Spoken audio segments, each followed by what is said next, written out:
Ես երկու անգամ ոչ մեկ ես հարգում եմ Սրբազանին, ելի եմ ասում, շատ սիրում եմ,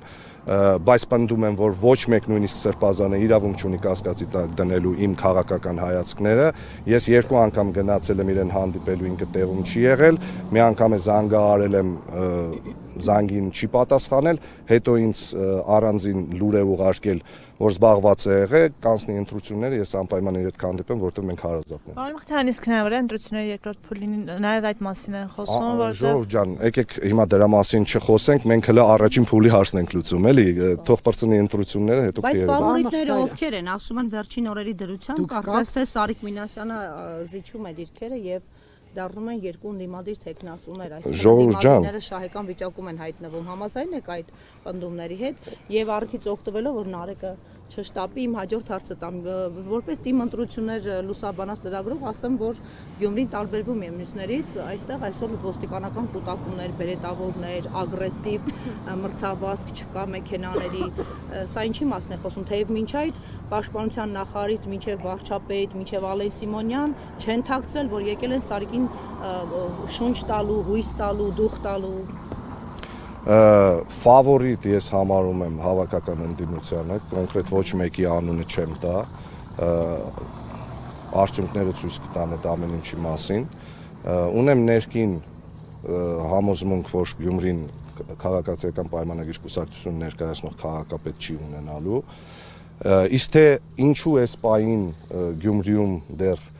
ոստիկանական ինչ-որ շարժ կամ ռեպրեսիան, ես գլոբալ առումով այն ինչ-որ իրանք պետք է անեին, արդեն արել են։ Այս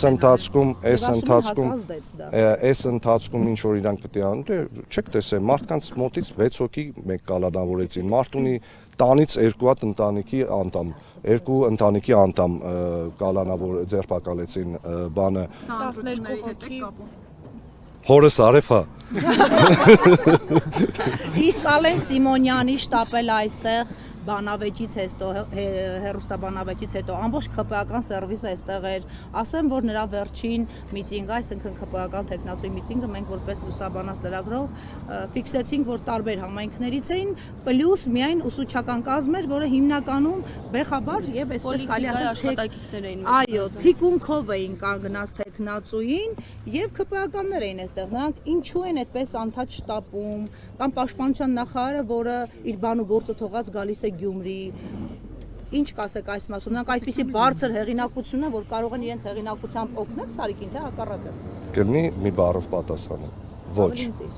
Պարոն Մխիթարյան, եթե Սարիկ Մինասյանը չլիներ ԿՊ-ի տեխնացուն, որպես քաղաքի տղա, այսպես ասած, ինչ հեղինակություն կունենար, շանսեր կունենար հաղթելու։ Տեսեք,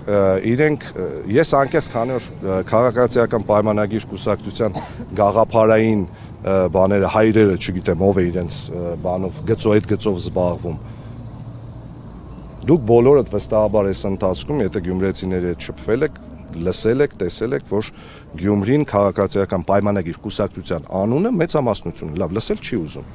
Այն պահին, երբ որ իրենք հայտնեցին, որ Սարիկ Մինասյանն է մասնակցել ու հենց այդ թեզն էին տանում, որ դե Սարիկը կուսակցական չի, այդ թեզը տանելով այդ պրայմերիս կոչված անիմաստությունը, լավ, Սարիկը հաղթեց։ Սարիկը հաղթեց, էդ էլ է կարևոր գնահատական։ Տեսեք, 7 տարի այստեղից падգամավոր քաղաքացիական պայմանագիր կուսակցությունը ներկայացնում մարդիկ կան, որոնք փաստորեն այս քաղաքում չկարողացան հաղթել անկուսակցական Սարիկ Մինասյանին։ Այդ կոնկրետ գնահատական է իրենց աշխատանքի, իրենց կուսակցության ներսում պետք է ստանային այդ գնահատականը։ Բայց Սարիկ Մինասյանին բերում են առաջի պլան, ասում են դե ինքը անկուսակցական է, 3 օր հետո այդ մարդը մտնում է կուսակցություն, հենց մտնում է կուսակցություն, շատ զգուշորեն փորձում են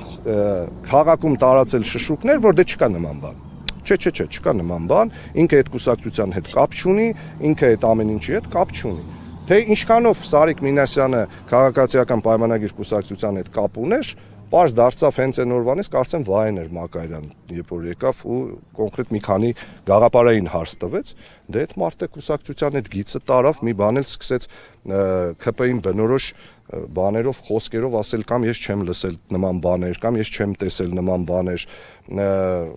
Արցախը մեր պատմական հայրենիքն է, չնայած կամ լավ չենք կռվել, վերջը, ես ու դու չենք կռվել, տեսեք, դուք բոլորդ հիշում եք, որ պատերազմի ժամանակ Կոչով հանդես եկավ Նիկոլ Փաշինյանը ջոկատներ կազմել, տունը ով ինչ ունի, կասկա, տանգ, բրոնեժիլետ, սու, ով տունը ինչ ունի, թող բերի, այո, գնանք պատերազմ։ Սարիկ Մինասյանը ենթադրում եմ լսել է այդ ժամանակ ու լուրջ չի վերաբերվել այդ մարդու այդ կոչին, էլի։ Երևի մտածել է, որ դե լավ գործող բանակ ունենալու պարագայում ես հիմա ինչ մտնեմ տանկ անեմ մեր պատվալից, ինչ անեմ, խոսքի դժվար մարդը Գյումրիում վստահեցնում եմ ձեզ, մեր տատիկներն ու երբ որ ամառային պալացոներ են պատրաստում, դե տանկ չեն զակատանում, էլի, կամ չգիտեմ, լիմոն կեկ չեն զակատանում, որ վերցնենք, գնանք պատերազմ։ Ամեն դեպքում Սարիկ Մինասյանը հնարավորություն ունեցել է մասնակցելու, օրինակ, թե 2020 թվականի պատերազմին, թե, չգիտեմ, 21 թվականին օրինակ 22 թվականին կարող էր ջոկատ կազմել եւ գնալ ջերմուկի դիրքերը պաշտպանել։ Եթե այդ ամբողջ ընթացքում այդ ամեն ինչը չի արել, հիմա կանգնել մնացած կռված տղեկին, դուք նաեւ հիշում եք, չէ՞, մեր զոհված տղեկից մեկի մայրը, որ Պանթեոնում ասել էր, արի։ Ախր այդ ասելու բան չի։ Եթե մարդիկ խուսափում են նույնիսկ առերեսվել զոհվածի մոր հետ։ Լավ, դու չնստես մեքենան մենակ գնաս Պանթեոն, ասես, եթե նույնիսկ ինչ որ մի բան ճիշտ չեք, կարող է։ Գնաս կանգնես, ասես 1000 անգամ կներեք, ոչ թե լրագրողին ասես, ես Ղուրբան եղնիմ իրան շիրիմին։ Շիրիմներին Ղուրբան եղնել պետք չի։ Պետք էր այնպես անել, որ այդ շիրիմների քանակությունը այդքան չլիներ։